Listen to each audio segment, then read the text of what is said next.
Oi, gente. Pois é, o episódio recente de Bolsonaro com o pai do presidente da OAB deu a oportunidade de João Dória começar o processo de distanciamento de Bolsonaro, que ele já tinha começado anteriormente, mas que ele pôde intensificar agora, projetando a sua traição em 2022. E nós vamos analisar isso no vídeo de hoje. Se você chegou agora, o canal é a Nova Máquina do Tempo, eu sou André Teixeira Jacobina. Aqui a gente fala de política, de ciência e de filosofia. Tem uma sessão de diálogos com especialistas do Filosofia Popular às sextas-feiras. Se você gosta do que eu faço, se inscreva, dê um like, compartilhe e considere se tornar um apoiador.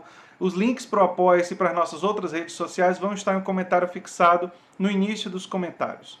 Bem, gente, se vocês lembrarem, João Dória, ele traiu o Geraldo Alckmin e o Márcio França quando ele se candidatou a governador do estado de São Paulo. Como é que foi esse processo? Primeiro ele tinha dito que em nome da honra do pai dele, ele não se candidataria, ele não sairia da prefeitura de São Paulo. Ele que tinha chegado à prefeitura de São Paulo, apoiado e quase que uma cria política do Geraldo Alckmin, não é?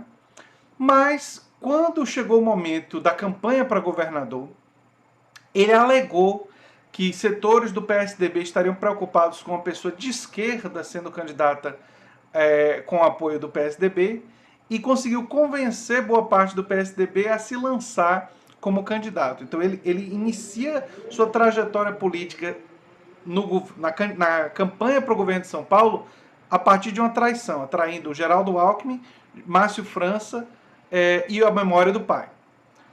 Mais à frente, ele vai operar uma segunda traição ao Geraldo Alckmin. Que o Geraldo Alckmin era candidato à presidência do Brasil. O que é que o João Dória vai fazer quando a eleição se aproxima do final do primeiro turno? Ele vai apoiar quase que explicitamente Bolsonaro. Por que ele faz isso? Porque Bolsonaro liderava as pesquisas e ele identificou que ao associar a imagem dele à imagem de Bolsonaro e ao estigmatizar Márcio França como um esquerdista associado ao PT, ele teria melhores chances de ganhar. E de fato essa estratégia deu certo e João Dória acabou vencendo a eleição para o governo do estado de São Paulo. Mas ele fez isso fundamentalmente realizando esse tipo de traição. Tanto é que Geraldo Alckmin, em uma reunião do partido, acusou ele de traidor. E, enfim. E agora João Dória já projeta uma traição futura ao Bolsonaro que ele se associou durante esse processo. Como é que ele vai fazer isso? Bem, a estratégia dele, para mim, está muito clara. A estratégia dele vai ser identificar Bolsonaro como aquele membro da direita tosca que faz falas com crueldade, como essa fala em relação ao pai do presidente da OAB, indica pessoas sem preparo técnico, como Damares Alves, como Abraham Weintraub. Ele vai classificar essa direita como uma direita tosca, que teve o benefício de derrotar o PT, e que ele é a direita liberal, empresarial, eficiente e tudo mais, que todos os limites do governo Bolsonaro vão ser apontados por João Dória por falhas na condução por causa do tipo de direita que Bolsonaro representa. Essa vai ser a estratégia de João Dória. E por isso, ele é um bolsominion arrependido muito mais perigoso do que os outros. Porque ele é um bolsominion arrependido, na verdade, por puro oportunismo, por tática eleitoral, já que ele vai ser candidato à presidência em 2022 e vai buscar uma articulação com quem? Com o DEM e Rodrigo Maia. Qual vai ser a estratégia deles dois? Eles vão tentar pegar os, entre aspas, méritos da reforma da Previdência e de outras reformas, apontando para o fato de que Bolsonaro, pela sua incapacidade, não seria capaz de aprovar essas reformas e a aprovação dessas reformas, portanto, representa uma conquista, uma vitória deles. Só que aí fornecem uma grande oportunidade para o campo progressista, porque daqui até lá, essas reformas já vão ter mostrado seu efeito na nossa sociedade. E o efeito provavelmente não vai ser dos melhores. A reforma da Previdência vai realizar um efeito de de depressão de consumo, porque as pessoas vão ter menos dinheiro. As pessoas que se aposentarem a partir de agora vão ter menos dinheiro. Então, você vai ter as pessoas vão começar a perceber que essa reforma machucou elas e não representou grandes avanços para o país. E isso vai representar uma grande oportunidade para o campo progressista de dizer, olha, a reforma trabalhista do Temer, aprovada por PSDB e por esse pessoal todo, não teve o resultado.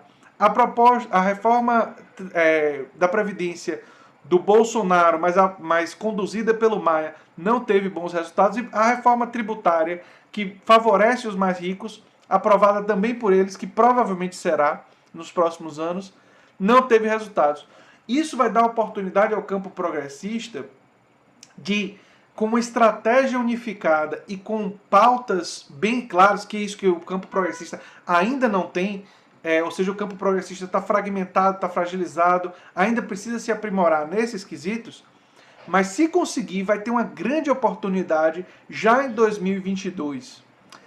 Eu tive uma live ontem com o Samuel Borelli e ele falou sobre o ciclo de que quando a esquerda fica no poder e consegue fazer a classe média enriquecer, não enriquecer, mas ter melhores condições, essa classe média muitas vezes se acha rico, leva um governo liberal, e aí o governo liberal leva ao empobrecimento da classe média, e depois a classe média volta a votar na esquerda, e a esse ciclo. E muitas pessoas têm analisado esse ciclo em vários países, né?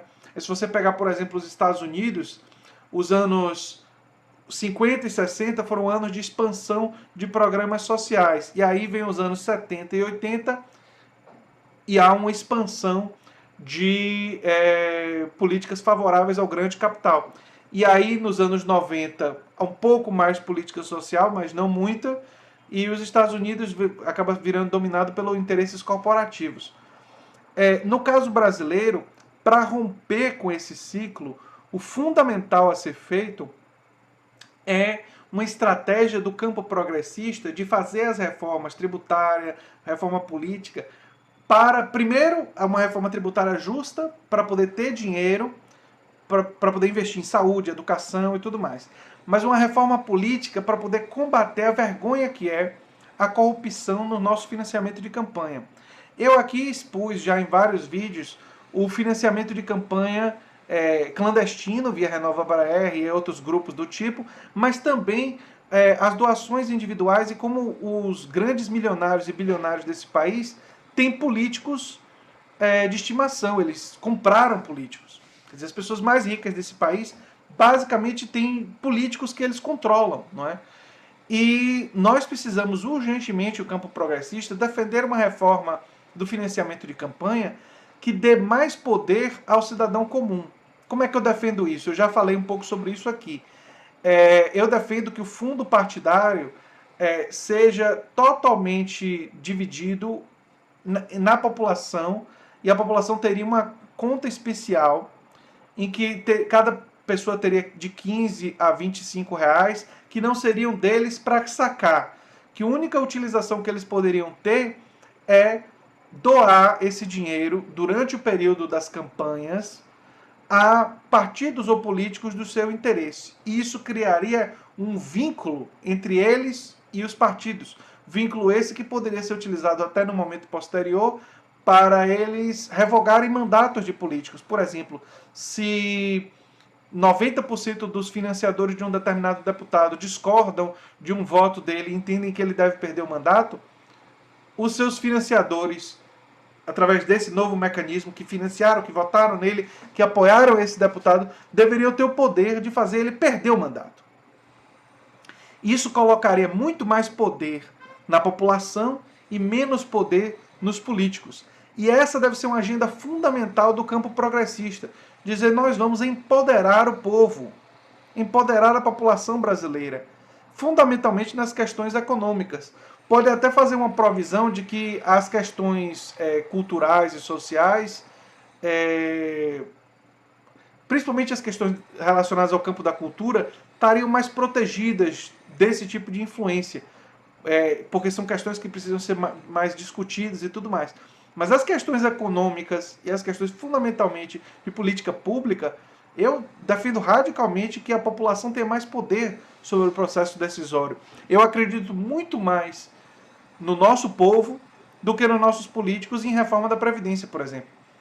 Quem aprovaria uma reforma da Previdência que combate muito mais privilégios seria a nossa classe trabalhadora, nosso povo, que majoritariamente seria contrário a esses privilégios. Eu não acredito que o nosso povo defenderia privilégio de político, nem privilégio de juiz, nem privilégio de cúpula dos poderes. Mas eles não têm o poder para fazer isso e o processo de representação quebra essa possibilidade por causa do financiamento de campanha que corrompe a nossa política. Então é fundamental ter estratégia para a gente poder derrotar uma candidatura, tanto o bolsonarismo no futuro, como a candidatura Dória Maia, que é provável que aconteça em 2022. Enfim, eram essas as mensagens que eu queria passar para vocês no vídeo de hoje, esse alerta, e dizer para vocês, se vocês gostam do que a gente faz aqui, se inscreva no canal, dê um like, compartilhe, que é muito importante para a gente. Um abração e até o próximo vídeo. Tchau, tchau.